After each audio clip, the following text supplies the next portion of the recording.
So at this point in our Paris trip, we have done so much and we haven't really been able to kind of relax much at all. So we spent the morning at this day just kind of relaxing. We kind of walked around Montalban for a little bit. We got some things from the bakery around the corner, and we kind of took it easy. And we didn't really get to Disney.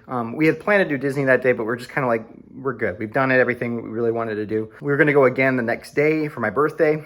And so we decided to spend that day just kind of chilling and relaxing. And we finally decided, you know what, why don't we just go explore like their version of Disney Springs? I think they called it Downtown Disney there too as well. And so we set out to explore Downtown Disney. The past couple times we've been over here, actually, the walls have been up around Mickey, so it's kind of fun seeing the walls down for a change. Looks like they've kind of finished working on this little facade area on the left. So in World Disney, they have a lot of different things here that are kind of unique to Disneyland Paris, but then they still have stuff like this. It's like, really? And they do have some really cool, uniquer stuff that I haven't seen in the American parks. They even have some stuff I know that people back home would really like too as well. And a lot of these things are really good discounts too as well, for some really cool things as well. But then you have things for, you know, attractions that don't even exist here. And you're selling them for, you know, pretty dang crazy amounts for something that you will never see here. I do like the look of this World of Disney though. Like they have all this beautiful artwork on the wall. They got a giant hot air balloon in the middle. Disney Village is going through quite an overhaul here though, as well as Disney Studios Park. Like I think this used to be probably their Planet Hollywood, I'm guessing. And you can see the doorway where you would probably enter in, but they obviously got rid of that. It looks like it's kind of becoming more modern too as well, just like the other Disney, Downtown Disney affiliates. This is just kind of like when they had stores that were actually themed. But like they got even some classics up there, like there's Tailspin. Man, that's super cool. They have all kinds of things in here. But most of the merchandise is kind of the same stuff you would see over at Walt Disney World. I wanted to verify my sources, but sure enough, that is the only rainforest cafe in the entire continent of Europe. The only other one that I saw was on the island of Malta off the coast of Italy. But that is your fun fact for today. If you're a rainforest cafe fan, that's the only one in the entire mainland continent of Europe. This store kind of has more fashionable looking things, like it's kind of like what you'd see at the co-op maybe. Some interesting fashion designs.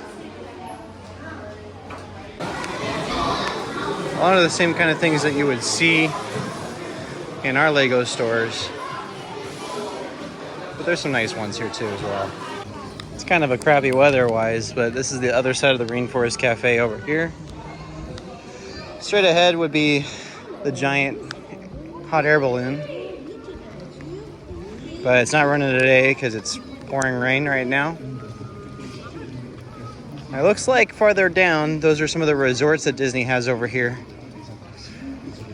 I don't think we have enough time to be able to go see them all today. But it's just kind of be able to be fun to come all the way down here just to see what's going on all the way over here. Ooh, they got a Black Panther statue. That's super cool. They've got some serious construction work going on already though. In fact, some stops are kind of hidden by this big construction wall. Like we completely missed this one as we're walking by it, so let's go check this one out. My favorite thing probably up here is this giant model of the castle.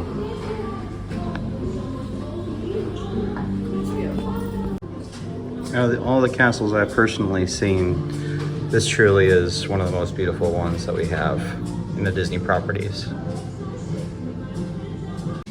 Fortunately, the entire time we were here, we didn't get to see the partner statue because it was behind construction walls, but at least they do have this one. Looks like we have some more decorations from the rainforest around the back here. Makes it almost kind of look like more of a zoo than an actual rainforest thing here. Oh, they got some giraffes down there too.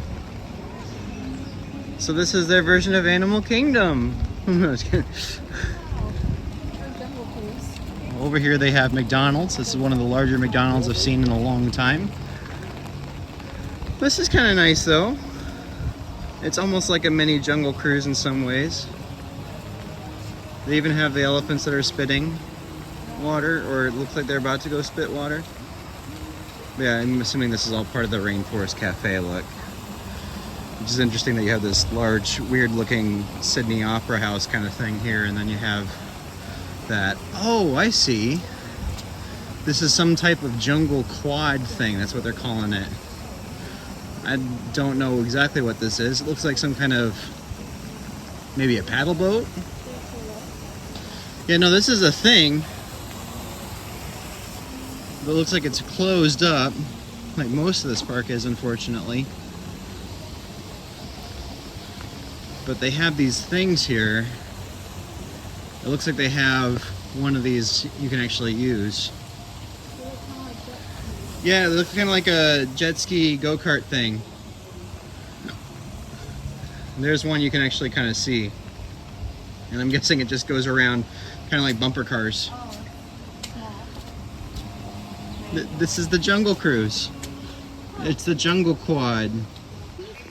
We're guessing that's kind of like their Cirque du Soleil tent kind of setup thing. I'm not sure exactly what's going on over there because everything, again, is still pretty walled off over here. But, yeah, let's go check out the McDonald's in French. Looks like we actually got a map here of the Disney Village area.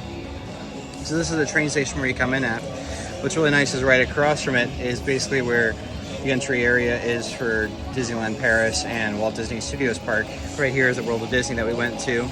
They have all kinds of little shops and knickknacks and places like that. Annette's looked pretty good though. It was kind of like a diner place almost. And they have a Disney store. Then they have an Art of Disney place. There's kind of all kinds of different things here.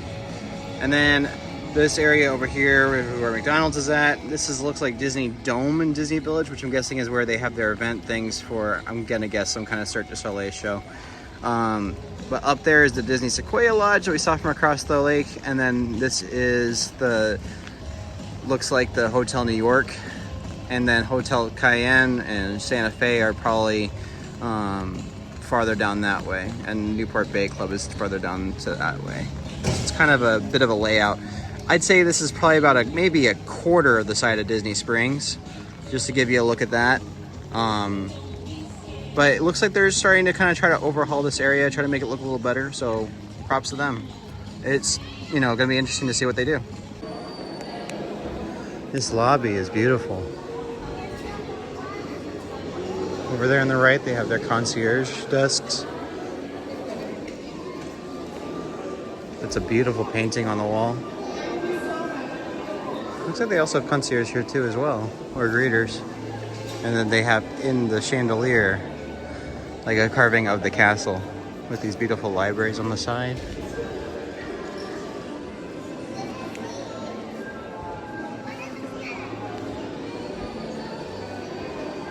It's pretty magnificent, honestly.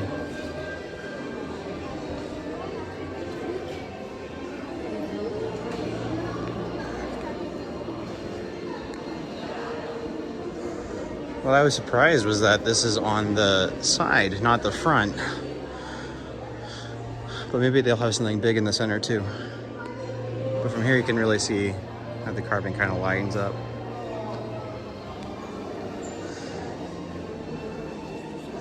In this area though, they actually have these beautiful paintings.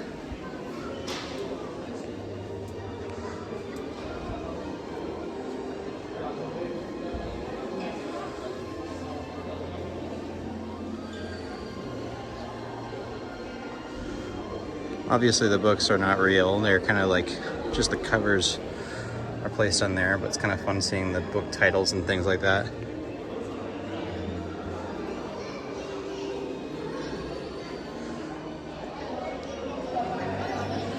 It kind of uses that forced perspective, not forced perspective, it's the multiplane camera technique, where they have different layers of depth. It's kind of cool just to be able to see that.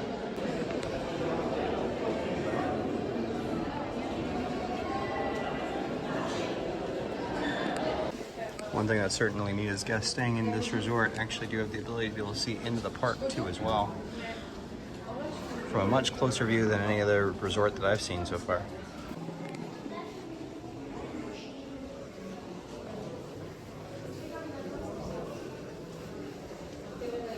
Oh, I like this little model actually. It's very cute.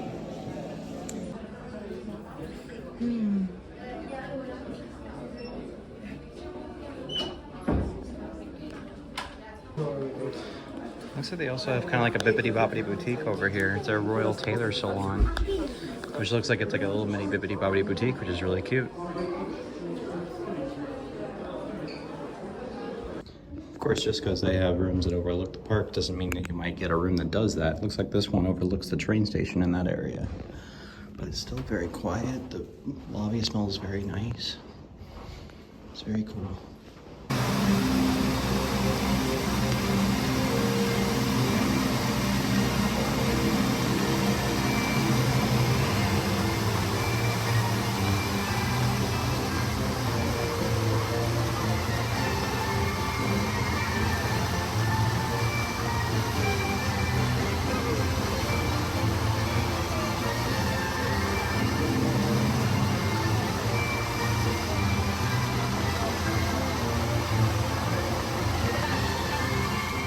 After exploring the Disneyland Hotel, we decided we were going to go back to Monte Run, and we're just going to try to call it a night. But then we were still kind of hungry, and so we just kind of wandered around the city a little bit. We kind of tried a little bit of things over there, and we decided that one of the things we got recommended to do was try other different types of food other than just Parisian food in Paris. And so we decided to go to this Japanese restaurant that was just right around the corner from where we were staying, and it was really, really good. Getting a little taste of Japan in France. This looks actually amazing. After that, we kind of just called it an easy night as we prepared for our very last full day in Paris. It was going to be a really fun day, and we were excited to bring it all to a close.